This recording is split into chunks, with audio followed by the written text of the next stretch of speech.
You are watching Adorama TV, and I'm your host, Tamara Lackey.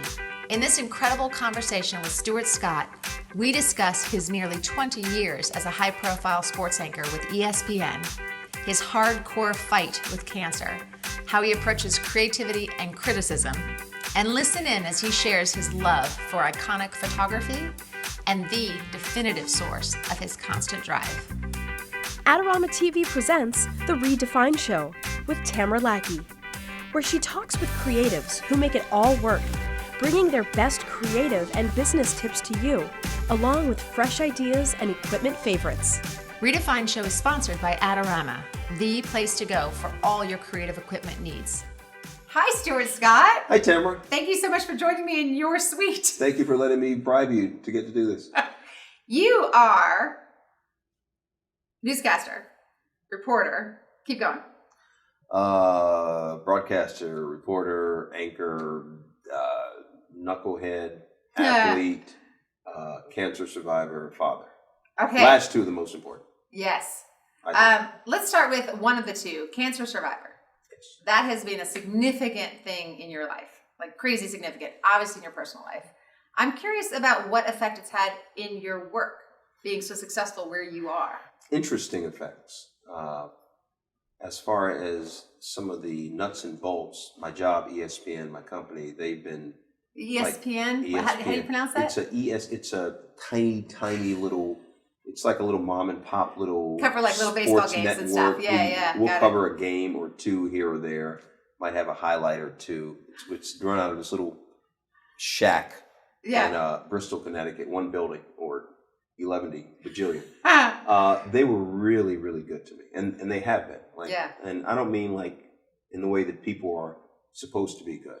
I've had bosses who call me. Literally, I have a boss who lives near me who called me in and would say, "Hey, do you want me to bring you some food on the way home?" This is a boss. I had a couple of guys who I wanted to go back to work kind of after my surgeries sooner than they thought I should, and they're like, "No, stay home. Just stay home and recuperate." But it was important to me after each surgery, after each bout, after each episode where I had to do chemotherapy treatments, to work through them and not take a lot of time off from work. Like, I didn't want to be at home feeling crappy, because if you're going to feel crappy, you can sit at home and feel crappy, or you can go to work and get your share job with others and share and be crappy with others. And also it helps mentally. To me, it helped to go to work, to feel like I'm normal. Yeah. Help mentally. When you were even going through this, you were doing some ridiculous physical activity, right? The PX90, am I saying that right? Yeah. P90X. Close. You just I just reversed it and completely screwed the brand name. No, but there's P90X, but then there's that new one, that PX90. That nobody's heard of. No one's heard of, but you and I. What is it like when you do that one?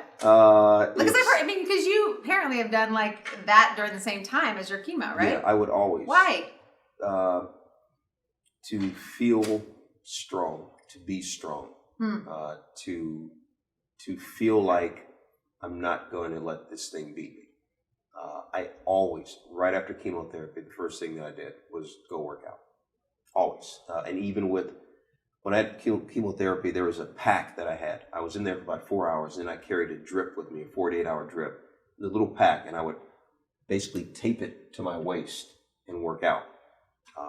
And that was a drip of one of the chemo treatments. Right. And here's the interesting thing. You have that drip while you're doing? I put a belt around it and go. That particular chemo drug, the name of it is 5FU. That's the real name of it. And that was my mindset. FU. FU cancer. You're not gonna, whatever you're trying to do, it's not gonna get done. And it's in my mind, but it helped. Yeah. I'm gonna go work out. Yeah. And I'm gonna work out hard. It wasn't like, right Stairmaster. I'm gonna go pound it. Yeah. And I may feel like crap the rest of the day. I may sleep the rest of the day, but I'm gonna work out, because you're not gonna get me. And you think that mentality, because you've done this a couple times now. Yeah. And three rounds. Yeah. And you think is that a big source of why you think? Huge. For me. Yeah. For me, huge. Like bigger than big, bigger than huge. Mindset. All mindset. There's a whole community of people who are getting their butt kicked by cancer. And if I can swing back, I'm swinging back or that guy and this guy and this woman and this girl. I'm swinging back for them. And you've been on the forefront of a lot of cancer research efforts. Is that due in part to that feeling of camaraderie and let's all, we're all in this? Yeah, V Foundation. Yeah. I mean, I've been a part of the V Foundation for probably 15, 16 years. And then when I started facing it, it just became more personal. Oh, you were part of it before all this. I've been doing this for, probably since 1997, 98. I knew Jim Valvano a little bit when I was working as a local reporter in Raleigh. V Foundation, I got involved with Live Strong last year. Stand Up to Cancer, I worked with them for a little bit. And it's all, the weird thing about cancer is it's such a close community. And this nasty disease brings people together. Whenever I see someone who, a cancer survivor and or fighting cancer, and or has a loved one who's fighting cancer. Right, I was just going to say, it's not just those. It's not just those. Like, I just want to, I want to hug them. Yeah. It's weird. Like, it's a weird thing that there's a kinship because of something that's nasty. Well, it's almost like all the kids who are getting bullied by the same guy. It's a perfect analogy. Yeah, all kind of rounding up and saying, what can we do to fight him? You mind if I tweet that? No, it's yours. Tweet that. I mean, I'll give you credit for it. Yeah. Speaking of, we're really good friends on Twitter. Like, best friends. We're best friends on Twitter. According to me. And I see on Twitter how comfortable you are taking criticism, highlighting it, retweeting it, and then putting your comments that, from my perspective, shows that you're rising above it to such a consistent, impressive degree. How much of that is just like, I hear you and it bugs me a little bit, but I'm going to rise above. And how much is it, I don't even feel this and I think it's a joke and let me put it out there. I mean, how do you take that kind of criticism? It's a lot of the last one. It's funny. It's a joke. The interesting thing, you and I talked about this, oftentimes if someone is really rude, I mean, not just, they disagree with me. You get really rude. I get really rude. I'm surprised, actually. And I'll tweet them back something, and I'm not going to rise or sink to that level of rudeness. I'm going to try and outthink them. And, like somebody says something that's really wrong and they curse at me, I'll just say, you sound angry. Yeah. You need a hug. I love that you need a hug. I love that. You need a hug. What I find often, which is kind of funny, I have a lot of people, God bless them, they'll go, hey, Stuart, don't let them bother you. Mm-hmm. They're not bothering me. Don't let it get you down. It's not getting me down. But not at all? That's what I want to ask. Not at all. I don't know them. You don't know them. So is your mindset kind of like, well, it's none of my business? It's not that it's not my business. I don't know them. Yeah. What do I care? Honestly, what do I care? I'm this is one of the things that and I try and teach my daughters this. And that's the other part of it. I'll get to that in a second. I don't know them. They have no bearing in my life. What do I care if somebody's going to call me a name or tell me that I'm stupid or dumb or a jerk or shouldn't be working? Who are you? Right.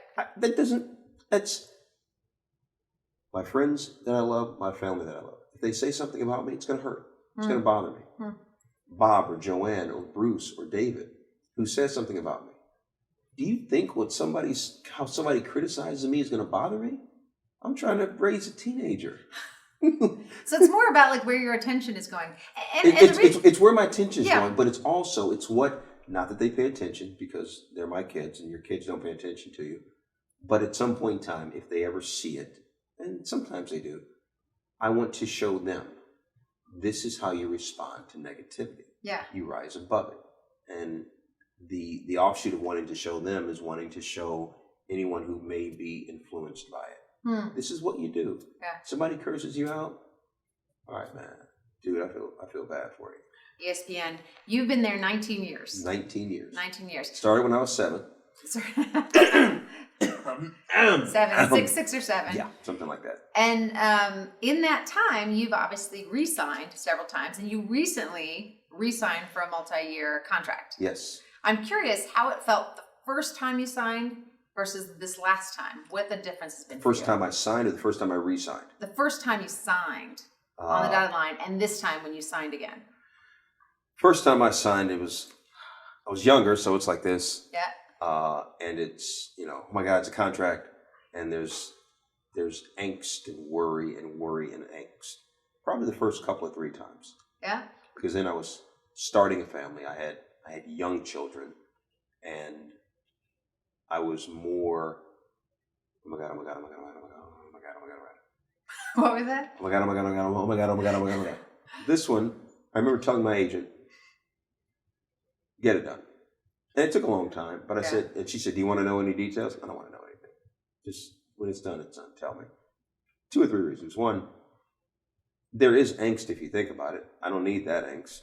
I'm, trying to fight a disease. As I mentioned, I got teenage and a, pre-teenage daughter. Mm-hmm. That's stress right there. Mm-hmm. So I don't need that stress. I have an agent take care of it. I'm also calmer about it because I've been there for so long.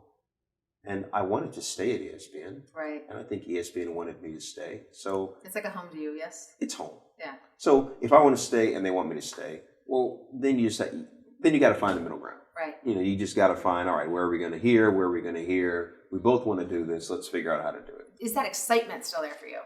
I'm excited every single night I go on air. You're excited right now, aren't you? I'm excited right now. Seriously. And as I told you, I was a little nervous.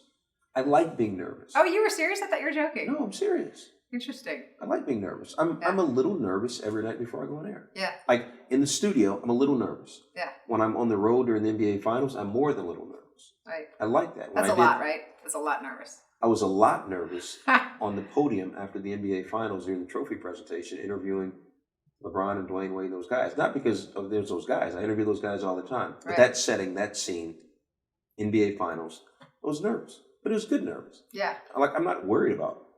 I'd be worried if I wasn't nervous. I like being nervous when I work. Right. It focuses me. It gives you the energy you need. Yeah, absolutely. What would you say is the best piece of advice that you ever received that you actually felt was useful, made a difference in your life, and would be worth sharing? Hard work beats talent when talent doesn't work hard.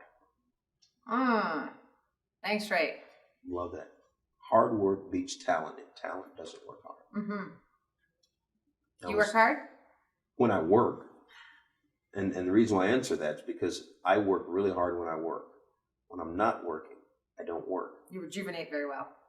I don't. If I'm not working, there's a decent chance that I don't know what's going on in the world of sports. I might watch Sports Center, but I'm not one of these people that every day I'm watching sports and I've got people all, ask me, hey man, what about that game last night? I didn't see it. How can you not see it? Because I wasn't working. Well, wouldn't you have to see it? And I always go, what do you do for a living? Whatever they do. Did you do it today? Oh, no. Would you consider yourself in the creative field? Yes. Yeah, absolutely. Very much. And you write a ton of content. I write what I do. I write my show. I write my scripts. And how long does that take you to write a script for just a normal, what would be a normal coverage that you would say? And how long does it take to write a script for that? How long it takes really depends on the day. Sometimes as a writer, I can pop it, man. It's just, I've got it. You're in flow. It's going from here to here, and it's easy. And some days it's harder, it's slower. Our 11 o'clock Sports Center, we have a 5 o'clock meeting. I'll start writing about 7:30. I'll get done maybe 10:30. And as I'm writing, I may be watching a game if I'm at work, or keeping up with one game. Maybe if I have a monitor on here and I'm in the newsroom and somebody else has a monitor here. Oh, what just happened? Oh, what's going on there? What channel? And you go, somebody's got a no-hitter. And so maybe 3 hours, anywhere between 1 to 3 or 4 hours. And that's to deliver how much live? 60-minute show.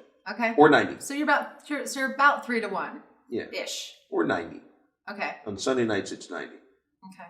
And some nights during the week, they tell you it's going to be an hour. Which the 11 o'clock Sports Center, we don't go on at 11 o'clock. Sometimes we go on 11:20. Yeah. And so we're always like, all right, if we're on 11:20, we're off at 12:20, right? No, you're off at 1. Well, that's not fair. Yeah. Because you kind of want to go home at 1 o'clock in the morning. Kind of. And I'm curious about that, because the writing and the effort, and I talked earlier about criticism. I think so much of this is boiling down to the concept of confidence, the idea of confidence, because it's one thing to say some people are born a little bit more comfortable in their shell and not really worried about other people. But in my opinion, and with people I speak to, I think it's the number one trip up point for most people. Not whether or not you get nerves, but it's the idea of genuinely feeling comfortable in your skin and being able to say, I don't care what they say. Like, no, I'm not. It's not fronting. I don't care what they say. I think part of that in any job is being prepared. You know, when I said I was nervous about being on the podium. Yep. Just because it's a big stage. But I knew I was going to kill it. Yep. Because I prepared for it. Right. I mean, I prepared because it's my job. I prepared because I know the backstory. I prepared because I know LeBron. I know Dwayne Wade. And I prepared because I had prepared for that night. If the Heat win the championship, this is what I'm thinking. This is what I want to know. I was more than adequately prepared.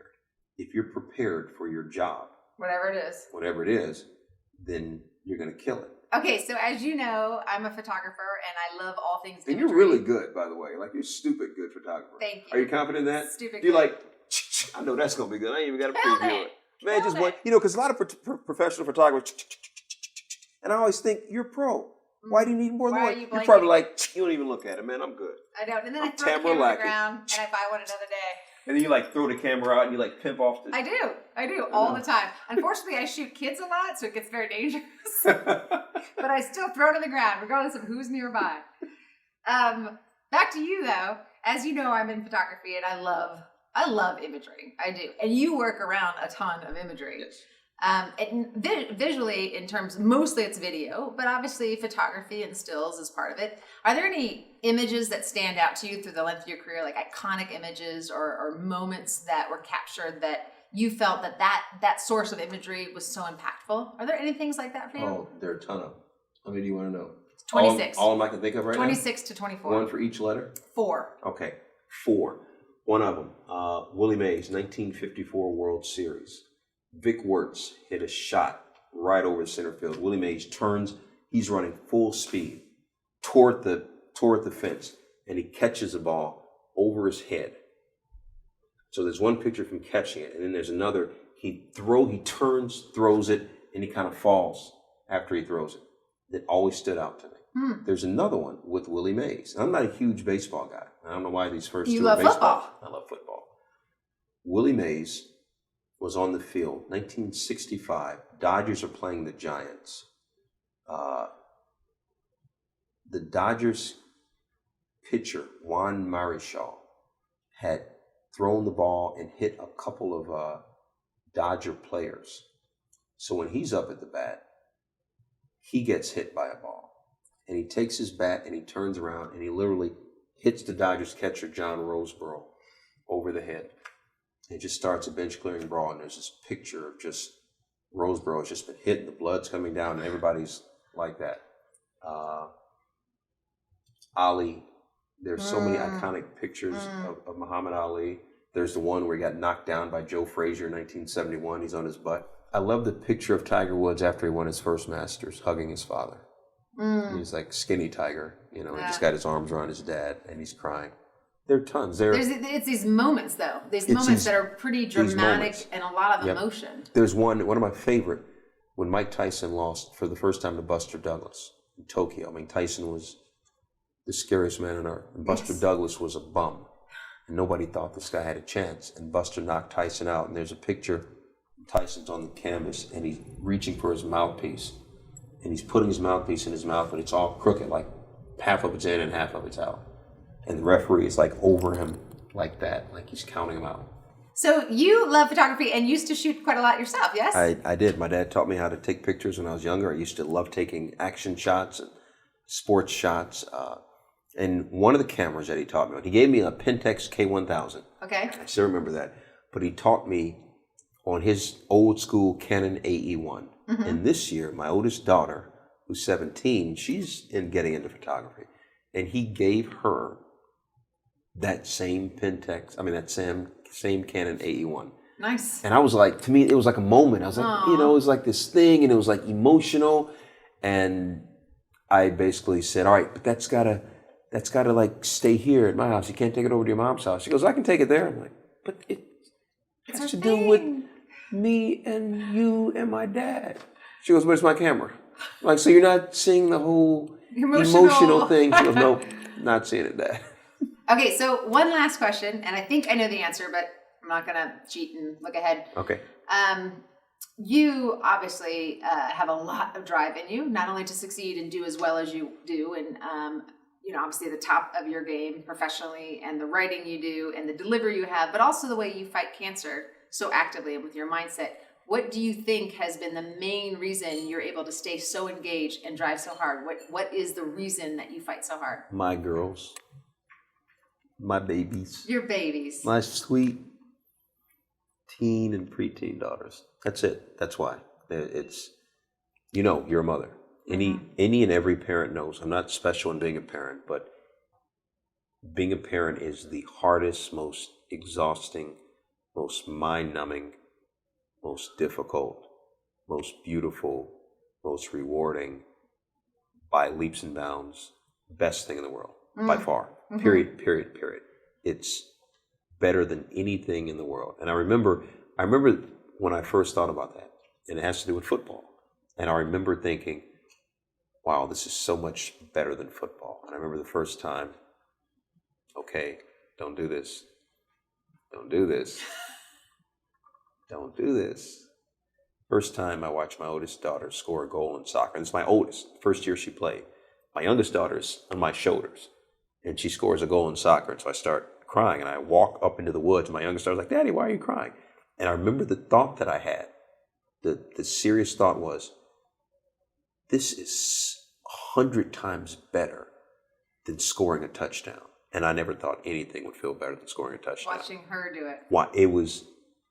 That was my conscious thought. This blows scoring a touchdown away. And I've had that feeling hundreds of times, watching both of them play soccer, watching them dance, watching them sing, watching them act, watching them write, watching them even sometimes when they're lippy, Just being a little proud of it? Like in your mind, it's like, damn, that's good. That's good. I wish I could have thought about that. So that's why. Where's my drive come from? Drive to beat cancer. I don't want to leave. Yeah. I want to walk them down the aisle.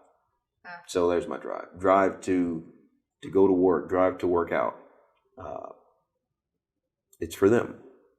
They make fun of me working out a lot, or it annoys them. But when I had my second surgery and I went down to like 160 pounds, I was skin and bones. My youngest daughter, when I told her about it, she got really upset, and she said, does this mean you won't be doing P90X anymore?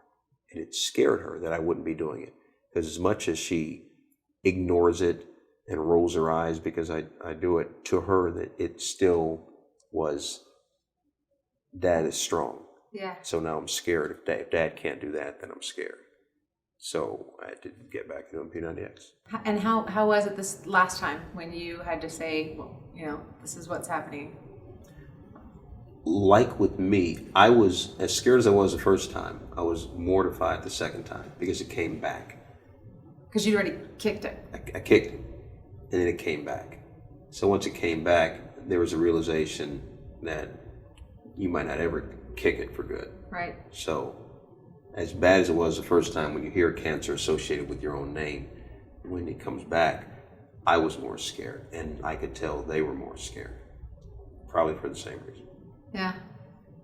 And now, is it something you guys obviously talk about a lot? We don't talk about it a lot.